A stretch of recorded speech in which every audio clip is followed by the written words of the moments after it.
짜란! 안녕하세요. N번방 어그로 유튜버 제이브입니다. 지난 영상에서 N번방 가해자라는 어그로를 끌었고 그 부분에서 심한 불쾌함과 불편함을 느끼신 분들이 많이 계십니다. 오래도록 제 채널을 좋아해 주셨던 분들도 좀 선을 넘은 게 아니냐, 뇌절이다 라고 하시며 부정적인 반응을 보이셨습니다. 의도가 어찌됐건 예민한 사항에 대해 너무 가볍게 접근했다고 받아들이신 것 같습니다. 그런데 이미 영상은 올라갔고 변명을 하는 건 의미 없는 것 같아서 제가 박사방 사건을 어떤 관점에서 봤길래 그런 영상을 찍었는지 말씀드리려고 합니다. 그러니까 실망하신 분들에게 이유를 설명하고 설득해 보겠다는 거죠. 가장 화가 나셨을 부분은 어그로겠죠. 제목과 썸네일 어그로에서 이어진 나루토 드립일 겁니다. 유행에 편승한 나루토 드립을 치기 위해 선을 넘었다고 받아들이신 분들이 많이 계신 것 같아요. 나루토 드립 때문에 영상 전체가 장난처럼 느껴지셨겠죠. N번방의 개요와 정보 전달을 목적으로 한 영상이었고 정보 전달 이후에 가볍게 드립을 넣었는데 그렇게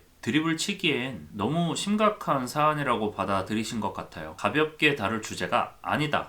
킹받네. 하고 넘어갈 정도의 장난이 아니라 진지하게 정색할 정도로 선을 넘었던 거죠. 남성 모두는 함께 반성해야 할 N번방의 잠재적 가해자다 라는 뉘앙스의 기사도 나왔기 때문에 N번방 가해자라는 얘기를 심각하게 받아들이지 않으실 거라 생각했고 거기에 저는 이 사건을 무겁게 다루고 싶지 않았습니다. 그리고 무겁게 받아들이지 않으셨으면 좋겠다고 생각했어요. 분명 흉악 범죄고 선 넘은 범죄는 맞지만 다루는 것까지 조심스러워해야 할 범죄는 아니라고 생각하거든요. 그 영상도 메인은 조주빈이었고 지금 말하는 것도 조주빈의 박사방에 대한 이야기입니다. 저는 박사방 사건이 최대한 가볍게 희화화되길 원합니다. 저뿐만 아니라 언론을 비롯해 모두가 그렇게 다뤄줬으면 좋겠습니다. 박사방 사건을 심각한 반인륜적인 범죄로 무겁게 받아들이는 건 조주빈이 원하는 그림이라고 생각하거든요. 우리가 굳이 조주빈의 컨셉질에 맞춰줘야 할 필요가 있나 싶고 사건의 본질을 드러내면 드러낼수록 조주빈이 힘들어할 거라고 보기 때문입니다. 제가 보는 박사방 사건의 본질은 컨셉에 매몰된 찐따가 선을 넘은 겁니다. 조주빈은 심각한 열등감 덩어리입니다. 그 열등감은 작은 키와 못생긴 얼굴에서 오는 외모 컴플렉스에서 시작되죠. 조주빈의 이성관계는 그리 원만하지 못했습니다. 그러다 고등학생 때 우연찮게 여성 노예를 부리게 됩니다. 이게 우연찮게 협박으로 시작된 건지 아니면 특정 커뮤니티 등에서 상호 계약을 통해 시작된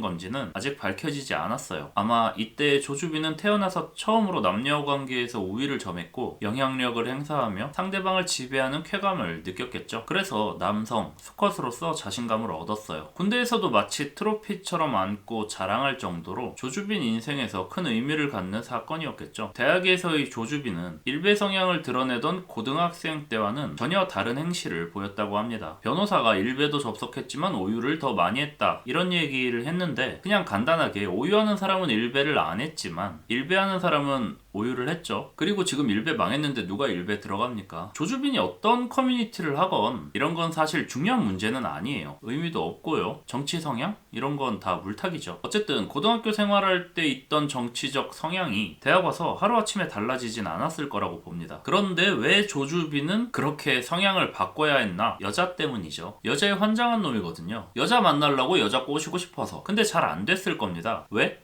찐따라서. 조주빈은 자기가 찐따라는 걸 인정하고 싶지 않았겠죠. 그저 키가 작고 못생겨서 여자들이 싫어한다고 합리화했을 겁니다. 왜냐면 인터넷에서는 주인님이거든요. 따르는 말 잘 듣는 노예들이 있었거든요. 박사방 운영하면서 돈도 벌고 나름 잘 나갔지만 결국 노예로 부리던 여성과 이성 교제를 했습니다. 노예방 바깥의 이성은 결국 만나지 못했어요. 이쯤 되면 조주빈이 정상적인 이성 관계가 불가능할 정도의 찐따였고 이성 관계에 어려움을 느꼈음에도 얼마나 이성 관계에 목말라 있었는지 알 수 있죠. 외모만 괜찮았으면 여자 다 꼬실 수 있다. 이렇게 생각했을 거예요. 그래서 조주빈은 키 연장 수술까지 하며 자신의 외모 컴플렉스를 극복해 보려고 합니다. 극복했을까요? 키를 늘리고 잘 됐을까요? 잘 안 됐죠. 왜냐면 외모가 조금 나아지는 정도로 커버할 수 없을 정도의 쓰레기 같은 내면을 가지고 있었거든요. 그래서 조주빈은 다른 방법을 찾습니다. 볼품없는 20대의 조주빈을 바쳐서 말이죠. 이렇게 박사가 탄생합니다. 무슨 빌런의 탄생 같은 거창한 게 아니라 자켓 설정을 한 거예요. 박사는 40대의 재력가, 정재계의 뒷배, 검경도 건드릴 수 없는 영향력을 가진 수수께끼의 인물. 누구도 정체를 알 수 없죠. 경찰은 수사에 혼선을 주기 위해서였다고 하는데 나중엔 그런 목적의 페이크도 분명 있었겠지만 박사라는 인물의 시작, 근본은 자켓딸입니다. 일반인들은 자켓딸이라는 게 이해 안 되실 수도 있는데 트위터나 네이버 카페 같은 데서 자켓 몰입 오지게 하는 분들은 바로 아, 맞네. 하고 납득하실 거예요. 옛날 인천 초등학생 살인사건도 비슷한 맥락이거든요. 걔네도 자켓몰입 오지게 하다가 그 사달이 난 건데 20대의 보잘것없고 형편없는 인간 쓰레기인 조주빈이 자기가 되고 싶은 이상적인 40대의 모습을 그린 거예요. 그리고 조주빈 스스로 진짜 박사가 되기 위해 차근차근 쌓아간 겁니다. 업보를. 그래서 손석희니 뭐니 도전한 거예요. 가짜 영상으로 접근하고 사기치고 하면서 아마 손석희랑 윤장현 말고도 많이 찔러봤을 겁니다. 그리고 그 찔린 놈들 중에 제일 멍청하고 뒤가 구렸던 놈들이 손석희랑 윤장현이었던 거죠. 어쨌든 그런 식으로 실제 연주를 만들어가며 진짜 박사가 되기 위해 노력했습니다. 한 발 한 발 찐따 망상 실현을 위한 발걸음을. 조주빈이 박사방 운영하면서 픽션이 가미된 자서전을 썼다. 용어 선택 똑바로 하셔야 돼요. 주인공을 실제 박사로 한 자서전, 조주빈이 아니라 박사 캐릭터 설정을 가져온 자서전입니다. 이게 뭐냐? 주인공이 창작 캐릭터인데 그게 왜 자서전입니까? 자서전 컨셉의 소설이죠. 자켓딸, 자기 캐릭터를 주인공으로 쓴 팬픽이라고요. 잡혀갈 때 악마의 삶이니 뭐니 한 것도 그냥 자기 캐릭터에 빠져 있는 거예요. 이걸 끔찍한 성착취 범죄니 뭐니 하면서 자극적으로 묘사하면 그게 조주빈이 원하는 그림이에요. 그리고 제2, 제3의 조주빈이 나올 계기를 만들어줍니다. 자켓딸 치는 애들 승부욕 경쟁 심리 장난 아니에요. 조주빈이 잡히게 된 결정적 계기 중 하나가 갓갓과의 키보드 배틀이었는데요. 둘이 서로 누가 더 대단하니 하면서 자존심 싸움을 했어요. 그때 추적에 도움되는 많은 정보가 나왔습니다. 중범죄, 흉악범죄 이런 식으로 묘사하면 할수록 그걸 동경하는 애들이 있다니까요. 뭐랄까 잔혹부심? 악마부심? 그런 걸 가지고 있는 애들이 있어요. 아, 나는 조주빈보다 더 잘할 수 있어. 더 괴롭힐 수 있어. 안 걸릴 수 있어. 더 잔인할 수 있어. 이런 식으로 조주빈에 대한 경쟁 심리를 가질 수 있습니다. 너무 나갔나? 이해 잘 안 되시죠? 이해 안 되고 안 와닿으실 것 같은데 조주빈은 걸려서 잡혔습니다. 그래서 꿈꾸던 미래 40대의 박사, 진짜 아무도 못 건드리는 대한민국의 흑막이 되는 건 실패했지만 새로운 합리화 들어가고 있습니다. 또 다른 컨셉질이 이미 시작됐다니까요. 뭘로? 아마 스폰 받던 여자애들 혼내준 안티히어로? 손석희, 윤장현 사기 처먹은 비상한 두뇌의 소유자? 더 멋있게, 더 카리스마 있게 보여주고 싶어서 포장 들어갈 거예요. 근데 조주빈이 생각하는 멋이 일반적인 관점과는 조금 다르죠. 악마의 삶 같은 거 우리가 보면 웃기잖아요. 딱 봐도 중2병 같고. 근데 조주빈은 진짜 자기 멋있었다고 생각할 거예요. 와, 잡혔는데 포토라인에서 고개 쳐들고 초연하게 악마의 삶을 끝내주셔서 감사합니다.